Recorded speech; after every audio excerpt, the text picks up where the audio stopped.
বেলপাহাড়িতে একেবারে শালবনের মধ্যে উঠেছিলাম এক দারুণ সুন্দর রিসোর্ট, শালবাড়ি রিসোর্টে। এখানে রাতে টেস্ট করলাম স্পেশাল শালপাতা চিকেন। কাঠের আগুনে হয় না? এটা কি মাখালেন? আচ্ছা, এটা হচ্ছে এটা এটা ইয়ে করেছে। কি মশলা দিয়েছেন? বাটা মশলা নাকি? আচ্ছা আচ্ছা,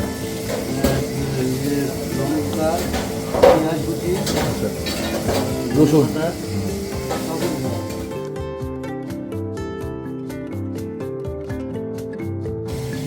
পেঁয়াজ, আদা, লঙ্কা বাটা, সর্ষে বাটা ইত্যাদি মশলা দিয়ে প্রায় ঘন্টাখানেক মাংসটা ম্যারিনেট করে রাখা ছিল।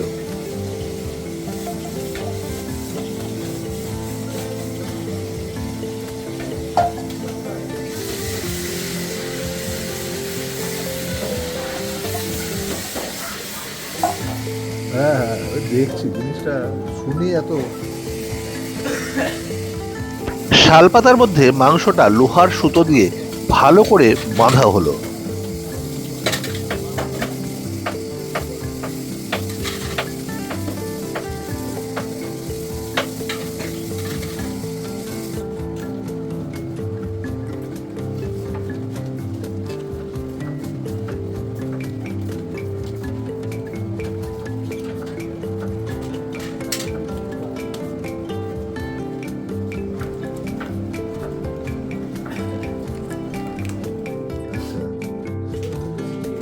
আমি প্রথমে এটা খেয়েছিলাম হচ্ছে তোমার ইয়ে থেকে, বুড়বুড়ি পালে একটা ইয়ে আছে নেচার ক্যাম্প, ওখানে ছিলাম, ওখানে প্রথম এটা খেয়েছিলাম। একটা বড় চাটুর ওপর কাঠে আগুন জ্বালানোর তোড়জোড় চলছে।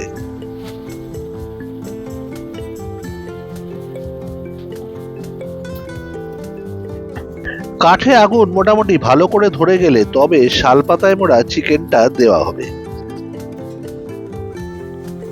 একটা বড় লোহার আকশিতে করে শালপাতা চিকেনটা আগুনে দেওয়া হবে।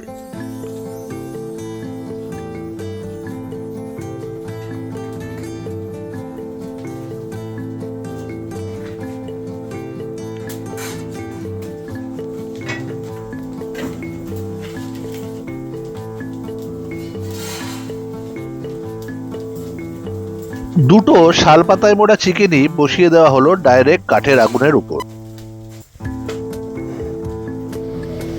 এবার ওই 20 মিনিট বাদে ওটাকে তুলবে, তুলে একবার প্লেটে নিয়ে তারপরে সার্ভ করবে। মানে ওটাকে ওর ভেতর থেকে মালটা বার করে এর মধ্যে দিয়ে, তার মধ্যে কি মশলা দেবে কিছু?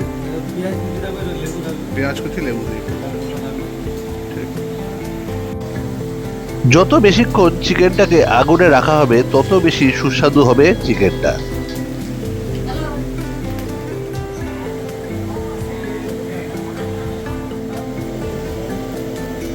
বাইরে প্রচন্ড ঠান্ডা, তাই একটু শালপাতা চিকেন রান্নার ফাঁকে আগুন সেকে নেওয়াও হচ্ছে।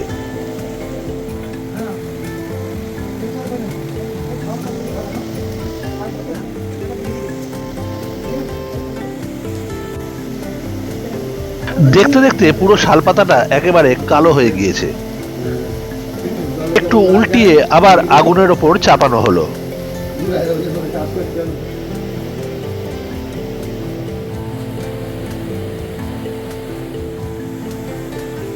সমস্ত কাঠ একেবারে পুড়ে গিয়েছে।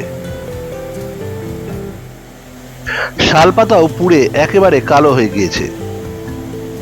আকশিতে করে শালপাতা চিকেন নামানো হলো স্টিলের থালায়। এবার তার খুলে পোড়া শালপাতার মধ্যে থেকে চিকেন বার করার পালা।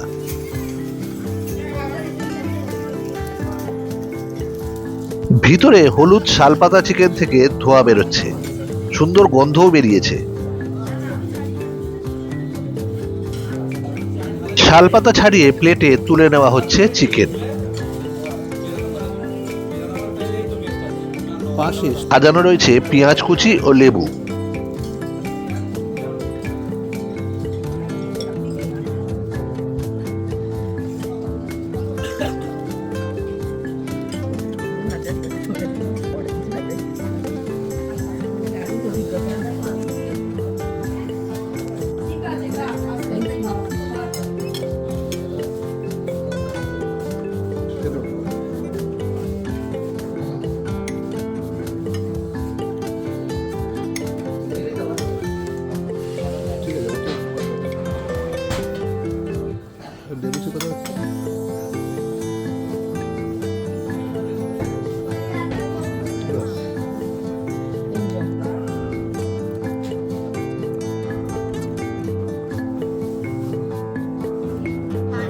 জমিয়ে এনজয় করলাম শালপাতা চিকেন। ভিডিওটি কিরকম লাগলো কমেন্ট করে জানাবেন। সঙ্গে থাকবেন, ভালো থাকবেন, আবার দেখা হবে।